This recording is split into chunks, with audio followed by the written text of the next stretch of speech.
दोस्तों, इससे सटीक सर्वे क्या हो सकता है कि कल तक जो चैनल राग दरबारी करें, जी हाँ, मोदी जी की, शाह बाबू की, मोदी सरकार की, सवाल पूछे अखिलेश यादव से, सवाल पूछे शिवपाल सिंह यादव से, सवाल पूछे डिंपल यादव से, सवाल पूछे तेजस्वी यादव से, राहुल गांधी से, ममता बनर्जी से, अब वही चैनल आगे आकर कहने लगे कि तौबा रे तौबा, सरकार तो बनने जा रही है इंडिया गठबंधन की।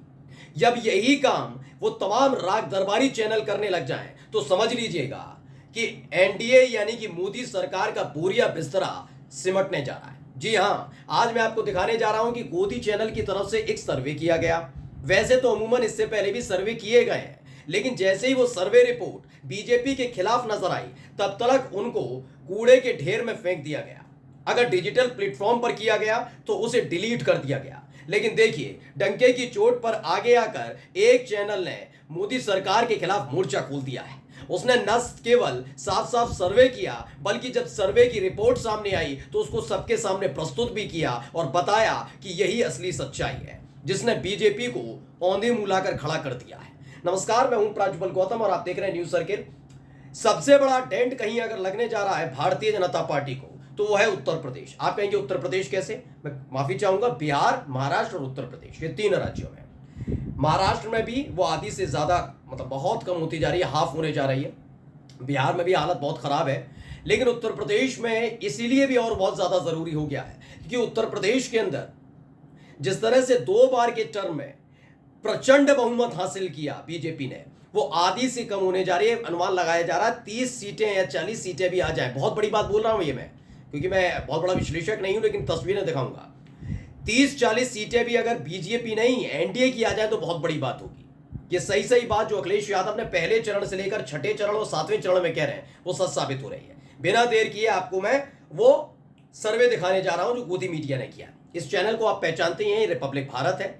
रिपब्लिक भारत ने जो सर्वे किया उसमें एक सवाल पूछा था बस लोगों से, 4 जून को किसकी बनेगी सरकार। ये सीधा सीधा सवाल था, कोई इसमें लाग लपेट नहीं था। इसमें 2 ऑप्शन दिए गए, एक एनडीए और दूसरा इंडिया गठबंधन। मैं पूरी जिम्मेदारी के साथ इस बात को स्वीकार करता हूं दोस्तों कि जिन चैनलों में मैंने काम किया तकरीबन 1.5 साल पहले तक, उन चैनलों में साफ तौर पर नसीहत दी जाती थी और बताया जाता था कि अगर कुछ भी मोदी सरकार के खिलाफ कुछ आएगा तो उसको प्रसारित नहीं किया जाएगा। पूरी जिम्मेदारी से कह रहा हूं, यह बात हकीकत है, ये कोई छिपी हुई बात नहीं है। और अगर आपके न्यूज चैनल में, खासकर न्यूज चैनल के अंदर बैठकर काम करने वाले लोग होंगे तो उनसे पूछिएगा, ये बिल्कुल सही बात है। यानी कि अगर आपको कोई सर्वे कराया सोशल मीडिया पर, पता लगा कि बीजेपी की सरकार के खिलाफ आ रहा है, मोदी के खिलाफ आ रहा है, शाह के खिलाफ आ रहा है, बीजेपी के खिलाफ आ रहा है, तो उसे डिलीट कर दिया जाएगा। उल्टा उसको अपनी तरफ से बढ़ाकर अच्छी तरीके से प्रस्तुत किया जाएगा। इस वजह से कई ऐसे वैसे प्रोड्यूसर्स थे जिनकी नौकरी जा चुकी है, लेकिन जब चैनल बंद होने की बारी आने का वक्त आ जाता है तो ये तुरंत पलटी मार लेते हैं। यानी कल तक तो आपने मोदी सरकार की राग दरबारी के लिए कई लोगों को चलता कर दिया क्योंकि उन्होंने सच दिखा दिया था। लेकिन अब जब इनका खुद का चैनल बंद होने, क्योंकि सरकार बदलेगी तो चैनल बंद हो सकता है, क्योंकि कैसा कैसा झूठ परोसा गया इस देश के सामने, तो निष्पक्षता की मीनार बनने की कोशिश कर रहे हैं। इन्होंने 2 ऑप्शन दिए, एक दिया एनडीए और एक दिया इंडिया गठबंधन। अब आप खुद ही देख लीजिए क्या लिखा है इसमें। 36% लोगों ने कहा कि एनडीए की सरकार बनने जा रही है। एनडीए की यानी कि मोदी जी तीसरी बार प्रधानमंत्री बनने जा रहे हैं, इतिहास रचने जा रहे हैं। लेकिन क्या कितने परसेंट रहे? 36%। और इंडिया गठबंधन के साथ 64% लोगों ने खड़े होकर कहा नहीं। 64% लोगों का कहना है कि इंडिया गठबंधन की सरकार बनने जा रही है। अब ये क्यों और जरूरी हो जाता है तो समझिएगा। ये सारा का सारा जो प्लेटफॉर्म है ना, आप मेरे चैनल पर हैं तो आप जानते होंगे कि आप किस विचारधारा से जुड़े हैं, इसलिए आपने हमारे चैनल को सब्सक्राइब कर रखा है। ऐसे इन चैनल्स के साथ होता है जो घोर घनघोर कट्टर, मतलब सारी निष्पक्षता और पत्रकारिता को खूंटी पर डालकर राग दरबारी कर रहे होते हैं, तो उनके चैनल पर किस तरह के सब्सक्राइबर होंगे, उनके ट्विटर हैंडल पर किस तरह के लोग होंगे, ये समझा जा सकता है। उसके बावजूद भी अगर एनडीए को उनके व्यूअर्स ही 36% लोग कहें कि एनडीए की सरकार बनेगी और इंडिया गठबंधन के लिए 64% लोग कहें, तो समझ लीजिए हालत क्या है। और ये सर्वे हटाया नहीं गया। रिपब्लिक भारत ने न केवल ये सर्वे किया, बल्कि सर्वे को लगातार जारी रख रखा है कि नहीं, हम हटाने नहीं जा रहे, जो सच्चाई है वो दिखाएंगे, क्योंकि आने वाला वक्त 4 जून के बाद बिगड़ सकता है। ऐसा ना हो चैनल का शटर गिर जाए, क्योंकि विरासत में क्या देकर जा रही है मोदी सरकार? यही तो देके जा रही है, जो आलोचना करे उस पत्रकार की नौकरी खा जाओ, जो ज्यादा बोले उस पत्रकार को निकलवा दो, चैनल बंद करवा दो, ना माने तो ईडी की रेड पड़वा दो। दैनिक भास्कर से लेकर भारत समाचार न्यूज चैनल पर रेड क्यों पड़ी थी? इसीलिए तो पड़ी। इनकम टैक्स की क्यों पड़ी?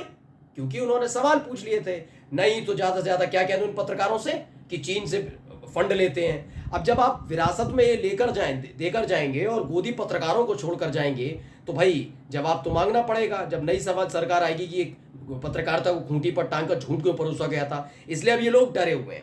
अब इसके अलावा मैं कुछ विश्लेषकों का भी दिखा रहा हूं कि कैसे उनके विश्लेषण में खास तौर पर बिहार में तेजस्वी यादव और उत्तर प्रदेश में अखिलेश यादव की आंधी चल रही है। ये मेरा नहीं कहना है, उन पत्रकारों का कहना है। सबसे पहले देखिए एग्जिट पोल उन्होंने डाला है। किसने? ये है राजदीप सरदेसाई ने। उन्होंने अपने यूट्यूब चैनल पर किया। जैकी यादव ने इसे ट्वीट किया, लिखा है बीजेपी को सबसे बड़ा नुकसान इन 5 राज्यों में रहा। कौन कौन से? कर्नाटक, महाराष्ट्र, राजस्थान, हरियाणा, बिहार। कर्नाटक में क्यों रहा मैं बता देता हूं। कांग्रेस की सरकार है और हालत पतली है। राज्यसभा चुनावों में हर तरफ खेल किया, उत्तर प्रदेश में खेल किया, हिमाचल प्रदेश में इन्होंने खेल किया, लेकिन कर्नाटक में नहीं कर पाए। कर्नाटक में उल्टा इनके विधायक टूट के चले गए। महाराष्ट्र में मैं बता चुका हूं पहले भी कि महाराष्ट्र में शिवसेना को तोड़ना, एनसीपी को तोड़ना और बनी बनाई सरकार को गिराना महाराष्ट्र की जनता को पसंद नहीं आया और बीजेपी एक्सपोज हुई और इनकी हालत खराब है। राजस्थान में क्षत्रिय जो है उनकी नाराजगी है। आपने देखा उत्तर प्रदेश में साधने की कोशिश की, लेकिन राजा भैया ने गच्चा दिया और अखिलेश यादव के साथ खड़े हैं। फिलहाल राजस्थान में हालत खराब है। हरियाणा में किसान आंदोलन की बात से ही नाराजगी है। हरियाणा में जब अखिलेश यादव गए तो उसके बाद और स्थिति खराब हुई बीजेपी की। हरियाणा में सुपड़ा साफ होने जा रहा है। बिहार में तेजस्वी यादव की बनी बनाई सरकार को गिराना बीजेपी के लिए गलत साबित हुआ और क्या हो रहा है, बिहार में भी हालत खराब है। लेकिन दावा किया गया राजदीप सरदेसाई की तरफ से कि 2 राज्य हैं जहां पर बीजेपी की सीट न कम होगी न ज्यादा, जैसे पश्चिम बंगाल और उत्तर प्रदेश का जिक्र किया। लेकिन अब इसके इधर आइए एक और दिखाने जा रहा हूं आपको। ये एग्जिट पोल करने वाले लोग हैं, जैसे एक्सेस माई इंडिया है, सी वोटर है, CSDS है। इनका क्या कहना है? इसे भी जैकी यादव ने किया और क्या लिखा? प्रदीप गुप्ता है जो MG के हैं, एक्सेस माई इंडिया के, वो लिखते हैं देश बहुत बड़ा है, किसी राज्य में किसी की लहर है तो किसी राज्य में किसी की और कहीं कांटे की चक्कर है। यानी जो दावा किया जाता रहा कि मोदी की लहर है, मोदी की लहर है, आपने इस बार किसी नेता के मुंह से नहीं सुना होगा कि मोदी की लहर चल रही है। और ये तो अभी हाल ही में महाराष्ट्र में कह भी दिया, अमरावती से जो सांसद हैं और बीजेपी की प्रत्याशी हैं उन्होंने कह दिया भ्रम में मत रहिए, मोदी की लहर है, नवनीत राणा ने। फिलहाल प्रदीप गुप्ता कह रहा है कोई लहर वहर किसी की नहीं चल रही। आप दिल्ली में जाएंगे केजरीवाल दिखते हैं, उत्तर प्रदेश आएंगे अखिलेश यादव दिखते हैं, बिहार जाएंगे तेजस्वी यादव दिखते हैं, पश्चिम बंगाल जाएंगे ममता बनर्जी दिखती है, झारखंड जाएंगे तो आपको हेमंत सोरेन दिखते हैं। तो मतलब ये मत समझ के चलिए कि मोदी की लहर है, अलग अलग राज्यों में अलग अलग बड़े बड़े नेताओं की लहर है। सी वोटर के हैं फाउंडर यशवंत देशमुख। वो क्या कहते हैं? वो कहते हैं उत्तर प्रदेश में 25 से 30 सीटों पर कांटे की चक्कर है और महाराष्ट्र में भी चुनाव एक तरफा नहीं है। मतलब अब आप समझ कर चलिए कि 80 में से 30 सीटें गई, बची 50 सीटें। 50 में से भी 20 से 25 सीटें ऐसी मानी जा रही हैं जहां सीधे सीधे इंडिया गठबंधन का दखल है। यानी कुल मिलाकर 25 से 30 सीटों पर सिमटने तक का अब तक आसार लगाया जा रहा है। अब आइए CSDS के को डायरेक्टर है संजय कुमार। उन्होंने कहा कि पिछली बार सर्जिकल स्ट्राइक, शहीदों के नाम पर ये वो तमाम चीजों पर वोट मांग लिया, राष्ट्रवाद के नाम पर वोट मांग लिया। इस बार ये नहीं होने जा रहा। इनका कहना है 400 पार तो बस एक नारा था।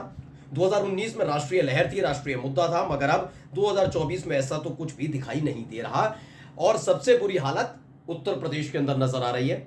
साफ साफ बात है कि उत्तर प्रदेश में जादू चलने नहीं जा रहा और अगली बार जब 2027 में चुनाव होगा तो कौन होगा मुख्यमंत्री, कौन बड़ा चेहरा होगा, अब ये ज्यादा सोचने समझने वाली बात नहीं है। फिलहाल 2-4 जून को जो फैसला आना है वो आपके सामने है। नमस्कार।